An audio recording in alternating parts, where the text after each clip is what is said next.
Hello guys, welcome back to Tracy's Global Kitchen, and on today's episode we'll be making this delicious beef biryani at the comfort of our home. Okay, yes, look at that meal. So let's give it a taste test together before we start making it, so that we know whether it's worth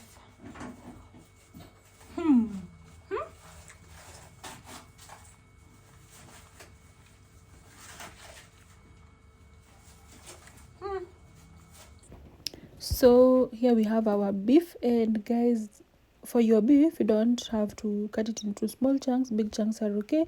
And then we add in our fermented milk or plain yogurt, and then we added some ginger, garlic and turmeric, guys. But if you don't have the whole spices, you can even add the grounded ones, okay. And you give that a good mix, and also some pepper. Give that a good mix like so, and leave it in the fridge for a minimum of 1 hour. And then we cut our onions into rings, and then there we have our rice, okay. So we're going to add in some oil and some bay leaves, and also some cardamom. If you have some cardamom seeds, okay, you're going to add that, and also some salt, okay. And remember that personally I washed my rice, and after that I added in some water and let our rice cook, okay. So when our rice cooked, we are going to ensure that we saute our onions like so in oil, okay.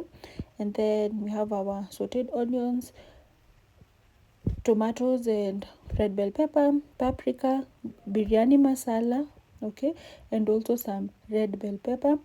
Give that a good stir, and then we add in our tomato that was marinating in the fridge. After that, we have our cooked rice, and then we add in our sauteed onions, and then our meat was ready. And then we're now going to layer our biryani, okay. And remember guys, that biryani is it's a type of food that originated from the people in the coast, and this is how they eat it. And guys, by the way, this is the best version of rice ever. By the way, I think I really love like rice and meat all the time, and this did not fail me. Thank you so much for watching. God bless you. Bye bye.